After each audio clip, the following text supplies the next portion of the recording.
All right, Rockhound, so we're going to one of my favorite stomping grounds. We should be able to find something pretty cool here, but the key with today's hunt is I'm going to be looking for a particular shape.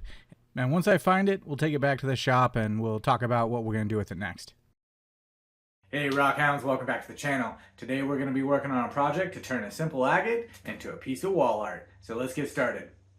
Alright, so I have this project that I think will work out pretty nicely. If I use pieces like this and I cut a series of slices, I can then fan them out into a star pattern, and I think we'll end up getting something pretty cool. So let's give it a shot.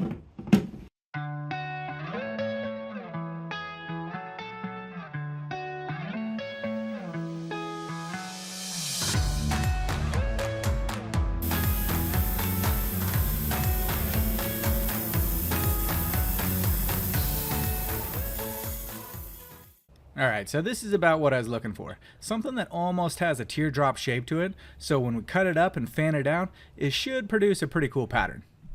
Here's a quick tip for anybody using this high-tech saw. If you want to freehand it and not use a vise but still get a clean cut, you can use the pattern in the board to help you line it up. I use that not only to get a straight cut, but also to determine the thickness of the cut. So I'm pretty stoked with how this is turning out. Really liking the pattern that's emerging, and if you look closely, it almost looks like it's got a blue hue to it, which is pretty sweet. Alright, so now that we got a bunch of slices, it's time to polish this up. But instead of using the flat lap, which is pretty time consuming, we're actually going to switch over to a vibratory tumbler, and that should make things a lot easier. This tumbler is a little bit large, and it's not something that you can really use empty, so I ended up cutting up a bunch of other rocks as well for a different project later, and we're going to use those to help grind and polish it down.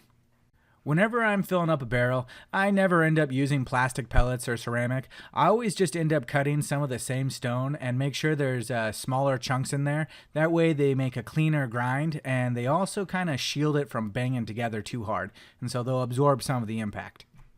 One thing nice about polishing slabs is the saw already cuts it pretty smooth, so I'm going to skip the first two stages and I'm going to go straight to a 600 grit, and then after that directly to the polish. So that's about all the grit I'm going to be using for it, and it's kind of nice because it really doesn't take that much for it to be effective.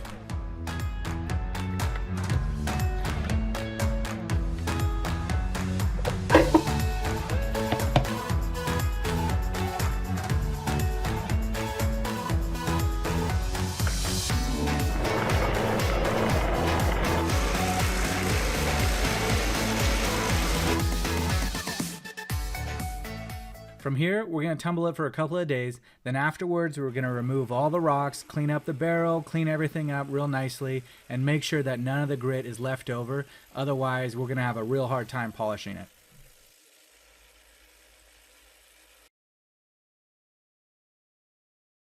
And here we have the final results.